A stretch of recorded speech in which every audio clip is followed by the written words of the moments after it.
What folklore creature do you think really exists? Episode 2. My mother's family is Japanese and used to tell me stories about tanuki, these raccoon dog animals that are mischievous and magical. Sometimes they turn into stone, other times they can turn into human-looking shapes. Sometimes they are drawn wearing clothes and hats. Growing up in America, I thought that these were just mythical creatures because the stories were so fantastic. I was an exchange student in Japan and went camping with my host family.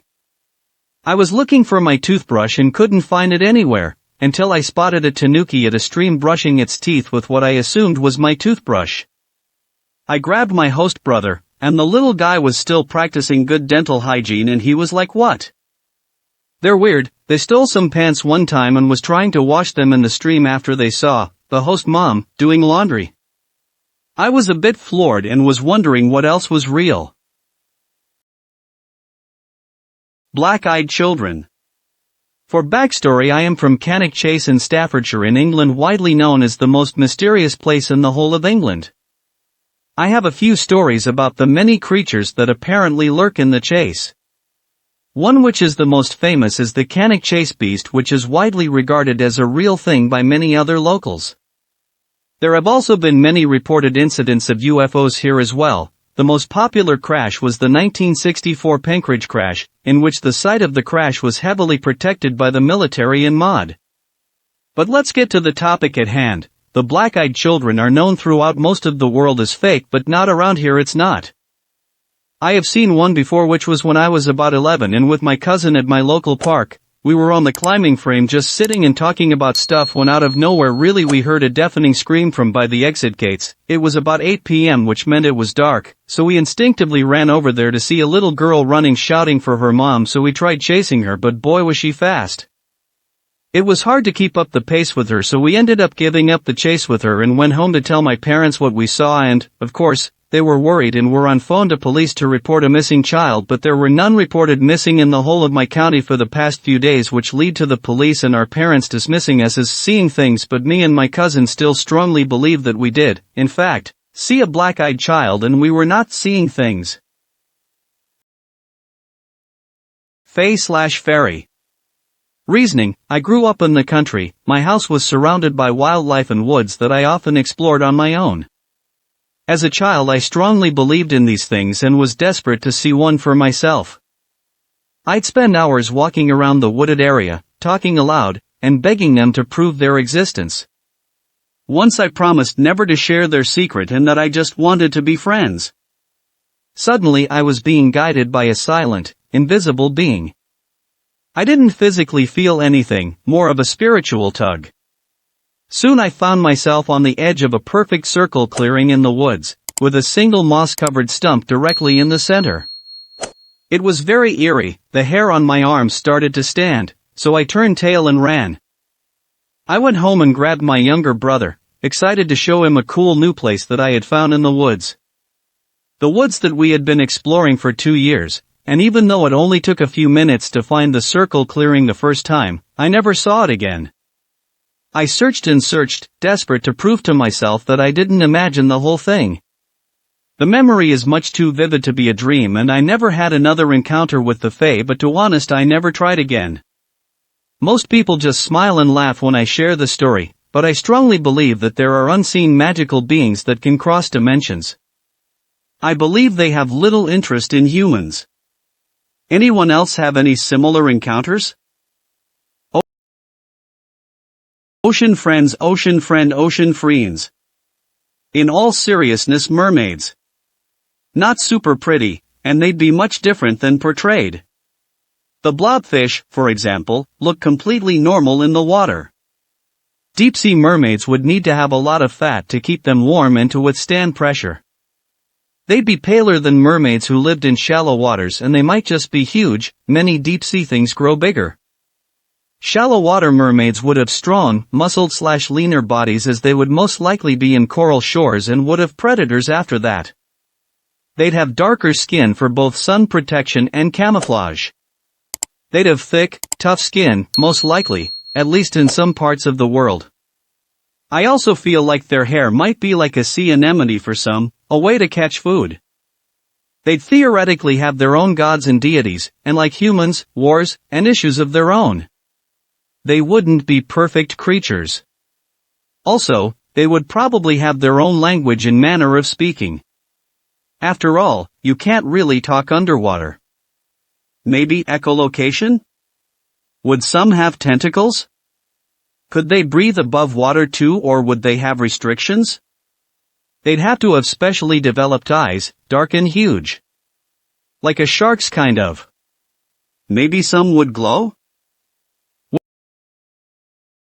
Wendigo, story time folks. Picture it, rural West Virginia 2007. Two kids on a late night ride for some weed. There is a place on Clover Ridge where the turn is so sharp it leans like a racetrack. On the left is a house I dubbed the Smelly House. Can always smell food coming from it, even at 2 a.m. On the right is woods. Appalachian Paradise Woods. I have been a lifelong believer in the paranormal and supernatural, but the bay however is not period. Until that night, we were listening to some Coldplay, Clocks was playing, neither one of us say anything but in that fucking turn we both felt it. Felt her. He slows down just as the pressure came down on us. That's what it felt like, pressure and that feeling in your stomach when you almost fall but don't. I look into the woods and half hidden behind a tree, there she was, beautiful feet creature almost if not 7 feet tall with the head of a white-tailed doe and the slender body of a woman completely covered in gray-beige fur. She was wearing a plum-colored shawl or cloak-type garment. Now hindsight says she might have been a Hulda, but she was evil. We know that for sure, you could feel it. And another thing, the house with the food, meat, it's always meat cooking there, like the woman there might be feeding her. Incidentally, the lady there is 90 at least. She had a daughter when she was 12 years old. She died of starvation. Coincidence maybe. Now we did not know what it was we saw. Couldn't even explain it to people if we wanted. Fast forward to 2013 and they're on YouTube. Is a video about creepy things seen on trial cams. The thumbnail is a Wendigo. It wasn't until then the thing we saw had a name. Oh, and one more thing, Lou. The lady in the house attempted to feed her daughter her own blood to keep her alive. Marasmus, spelling, is what killed her, a form of protein-deprived starvation. Maybe she is feeding her daughter now. Maybe it was her we saw. I'm almost sure that Bigfoot exists somewhere in some form. Possibly not to extent that many myths would portray them as, but I believe there's a high chance that one of our common ancestors evolved in a unique way to humans, living in isolation and adapting to be large, strong, and ape-like, as opposed to evolving to be smart and social as humans have. Of course, there have also been many supposed sightings of such an animal, and I believe that these myths and such simply must have come from somewhere. Although, as it evolves further, I believe the chances of us finding one will become slimmer, as it will most likely see the danger that humans pose to it, and that's why it's been so hard for anyone to capture or film undeniable proof of one. I mean, if you go to the zoo and see monkeys and other primates, you'll see that the way they behave is already very human-like, and to me it would make sense that at least one species of primate is much more advanced than we believe to be possible, and has been able to stay relatively out of human sight. I know many people will disagree, but to say that there is a giant conspiracy involving creating fake footprints, videos etc. of a Bigfoot going on as opposed to the possibility of the existence of one is far-fetched in my opinion, and I hope that the emergence of better video technology will help us learn more about them. I have heard tales of Moromen who stalk the streets to spread their plague. These creatures are pale as paper with only short hair on their head which resembles a rug. Their method of infection is a curved eldritch book. From door to door they wander, increasing their demented horde like a cancer.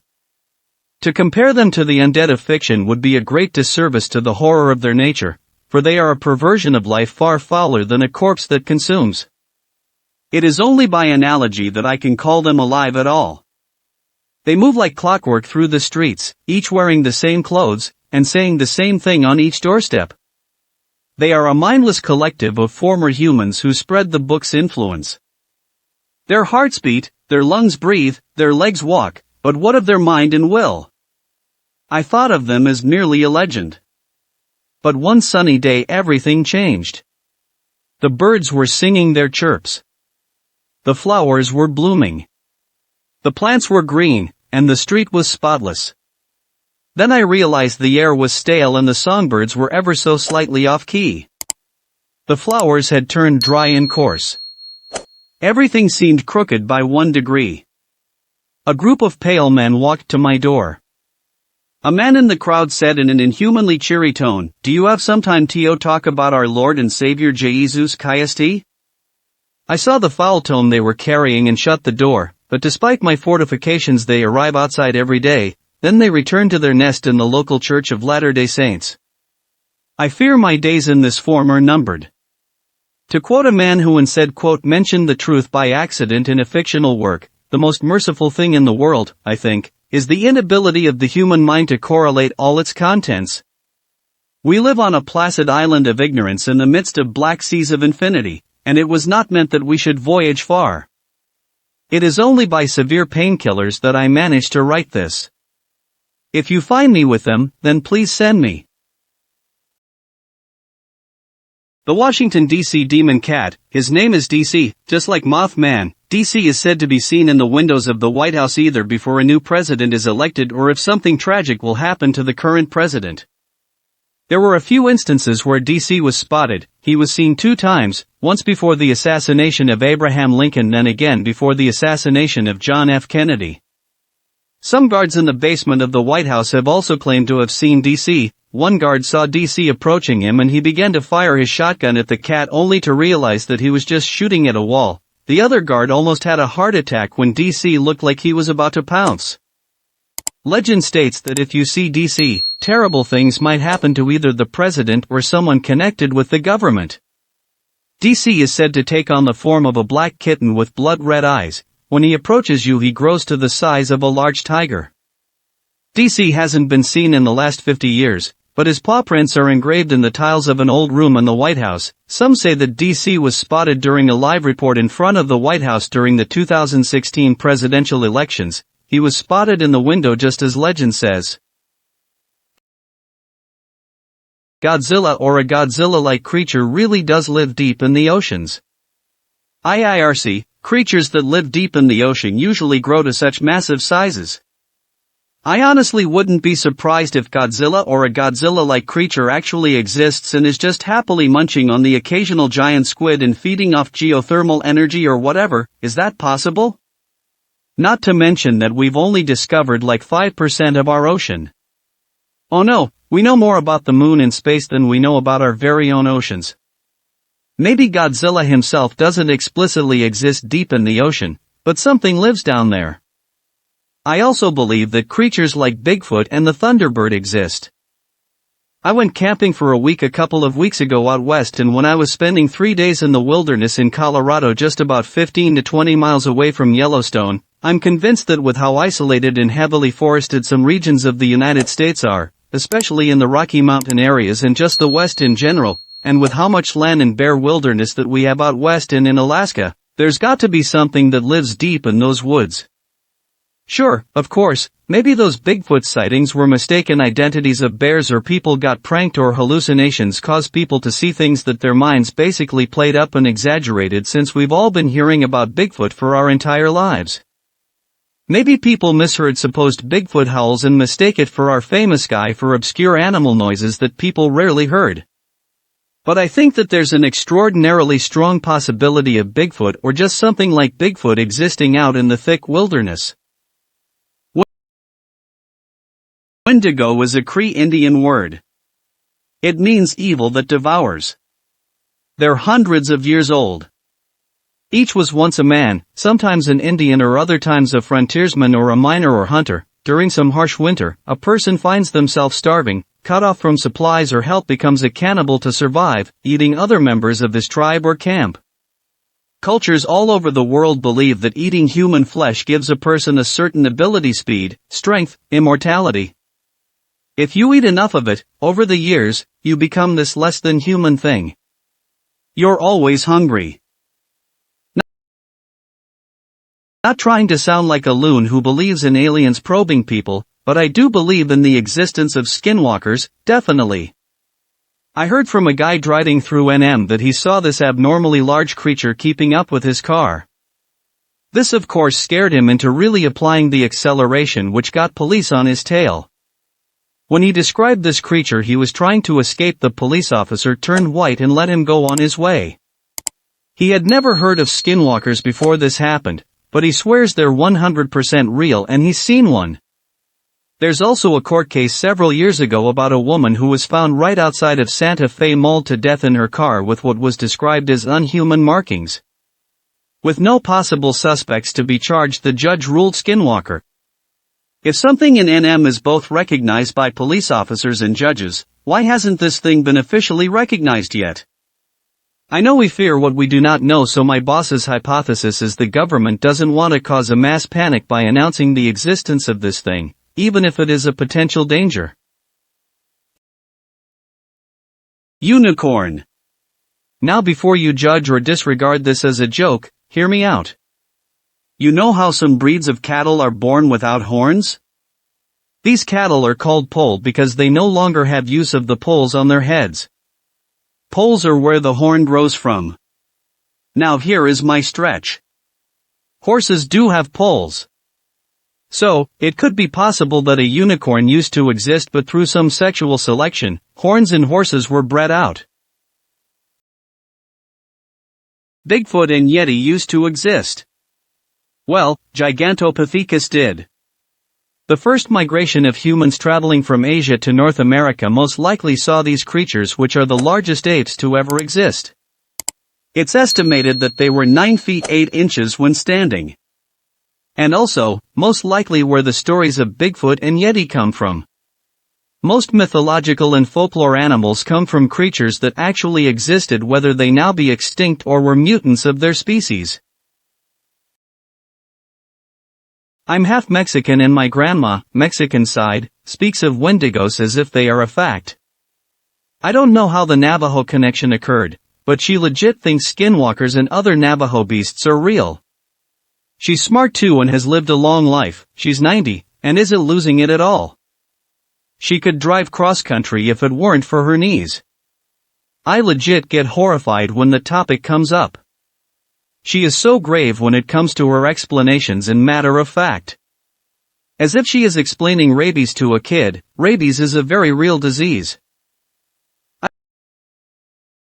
don't exactly really think it exists, but the NJ Devil, no, not the hokey teen, but the mix between a horse, bat, and goat, that was the 13th child of a woman in the 15 or 1600s who she apparently gave up to Satan. There's no solid proof, but there is a video here and there, a footprint, and even the ruins of the supposed house where it was born, and lots of stories dating back to at least the early 1900s. NJ is full of folklore, and I commonly go to the same beach where apparently the most haunted house in NJ is.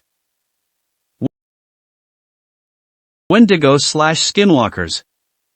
Native Americans had some crazy stories, but there are so many people who have claimed to see something similar and have no clue what it was yet described like the natives described it.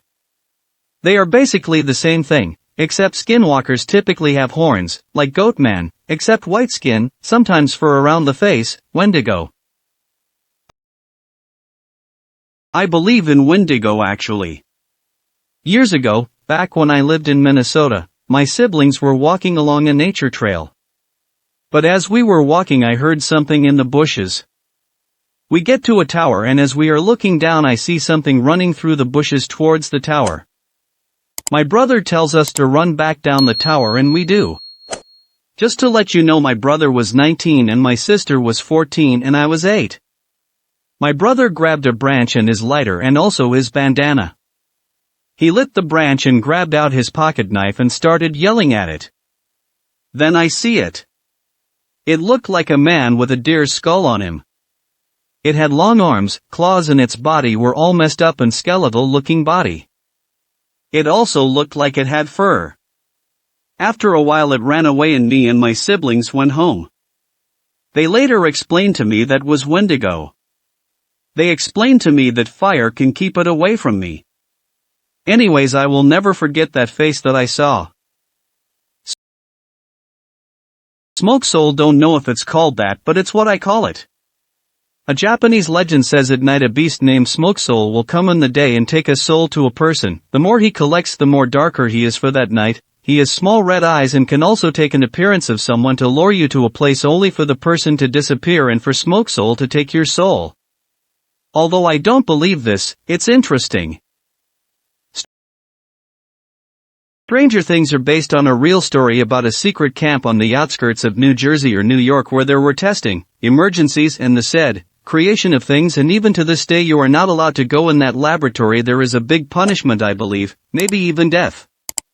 Though there is a tour around the area, but if the Demogorgon's real stuff, those things may not be the same creatures as the show, but I mean that's a bit over the top that Gatton said it, and then I realized it's pretty true.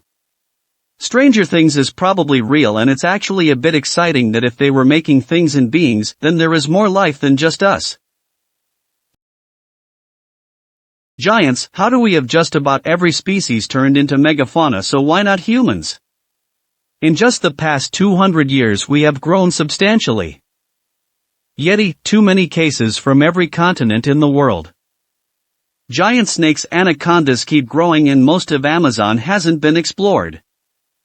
Megalodon, the last tooth found was only 10K old. Plesiosaur or the like, again stories all over the world. Dragon, recently extinct dinosaur. From here in Australia, giant Komodo-like lizard, marsupial lion and thylacine. Our cassowaries in northern Australia are amazing to see, their feet look so much like dinosaurs, and imagine a lot of ancient birds around world yet undiscovered. Fairies. It's been a long-standing joke in my family that we're surrounded by fairies. If something goes missing, the response is always fairies hid it. My mom says that when you are falling asleep and are in that weird spot in between awake and asleep that you can hear the fairies talking, and if you hear one shout your name it means something important is about to happen to you. I feel like a child saying I believe in them, so I tell people I don't believe, but I wouldn't be at all surprised if they were. The camelopard. A creature described as having the body of a camel with the fur pattern and color of a leopard, with two horns on its head pointed backwards. It was described this way by people traveling and seeing this creature and having nothing else to compare it to, and when they told of this mythical creature to their townspeople many of them didn't believe it existed. More people eventually saw them and believed them to be real, but there are still accounts of this creature described in folklore. In the 1900s, people were able to learn a local name for this creature, the giraffe. Bigfoot. There is something that is called hypertrichosis. This is a genetic condition that makes hair grow everywhere and fast. Up until recently, people with this condition were laughed at by society. The only job that someone with this condition was to basically be a sideshow at a carnival. I don't think it would be out of the question for a family suffering with this condition to just leave society and go out to the wilderness all on their own. Generations could go by, and they may still think that they are made fun of in today's society. This would explain why big feet always seem to be a skid dish around humans. The Beast of Bodmin Moor. Sightings started around the same time the Exotic Animal Act was passed in the UK, where you needed to pay for licenses to keep pets like big cats, so it's possible some people just turn them loose instead of paying up. There could very well be a panther roaming round the moors. I'll never understand people who hope creatures like Megalodon exist. Like why? Small 5-foot reef sharks are scary enough. Why do you hope for a monster shark bigger than a city bus? Anyhow, I was pretty convinced that the Loch Ness Monster was real back in 2nd grade.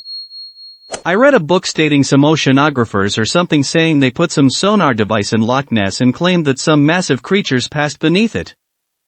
I'm sure the science here is foggy cause this is based off a distant memory from 12 years ago lol. I don't know about a particular folklore creature, but there's a part of me that believes certain dinosaurs still exist and they are just aquatic. March 4th of the Earth is covered in water and I don't think enough deep-sea exploration has been done to uncover several creatures. Folks put billions into deep space exploration, but I'm also curious about the deep-sea regions of the planet. Probably really is a loathless monster, however you spell it, person shrugging, roaming around or something. We still find brand new creatures on land to this day, so I have no doubt life exists in water waiting to be discovered. So, whatever that is my answer. Yetis of the Himalayas. My friend's dad used to tell stories of how they used to come down from the mountains and observe the villagers at their jobs such as cleaning and plowing the fields. Then at nighttime the Yetis would come and copy their work and basically do the work for them. Like monkey see monkey do. Then the villagers got afraid, and they planned to kill them, so they replicated a battle with fake swords and stabbed each other as the Yetis observed them. But they replaced fake swords with real ones and the Yetis killed themselves by replicating the battle. The remaining Yetis ran away as they realized humans were evil and have never made contact with them since. I'm about to say is completely based on anecdotes, from people I trust, but you wouldn't know, so I don't expect any of you to believe me. I wouldn't either if I were you, to be honest. I live in the mainland of Papua New Guinea, and there's an island off the coast, I'm not sure which, there's a lot, where the locals tell of a massive flying beast that comes in the nights, and sometimes digs up freshly buried bodies and takes them away, presumably to eat them. This is enough of a problem that they had to start burying sheets of metal over the body so it couldn't dig them up.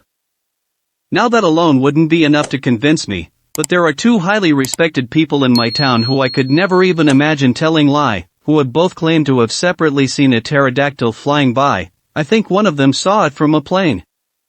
This isn't a ton to go off of, but I believe that there are pterodactyls in Papua New Guinea.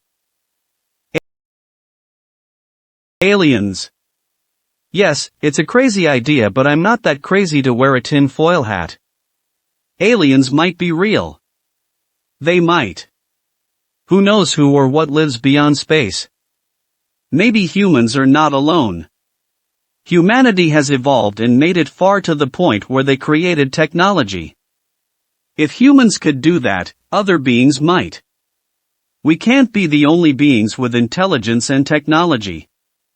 Pyramids, if that was made by aliens, but all I know is that they were made to worship gods. Gods that were said to be superior to any human. The introduction to fire and all that, these gods were trying to teach humans mathematics and ways to use their brain. Where the gods went. Maybe they left and it was all an experiment or something to see how we could evolve. Just like teaching a kid to drive his bike. Because of the gods, humans had the capability to evolve with the techniques that the aliens taught them.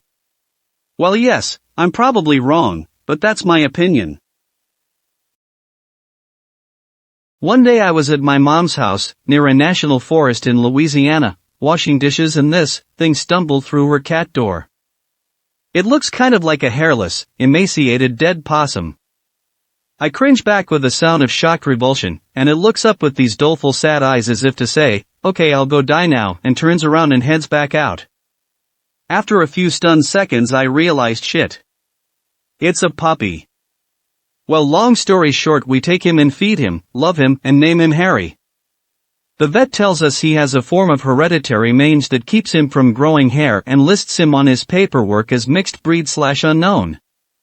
So, with medication Harry actually grew a little hair which was a really pretty blonde color even though his underlying skin was very deep brown. We had Harried for about 4 really great years until one day he mysteriously disappeared back into the forest. Fast forward a few years later. Mom calls me laughing so hard I can barely understand her telling me to turn on the TV. I can't remember now if it was Discovery or Animal Planet, but it was a special on Texas chupacabras and how someone had finally killed one for proof. It was immediate recognition. My mom raised a chupacabra, and he was a really good boy. Thanks for watching. Please comment, like, share and subscribe. The Internet Surfer on YouTube for more horror and scary stories.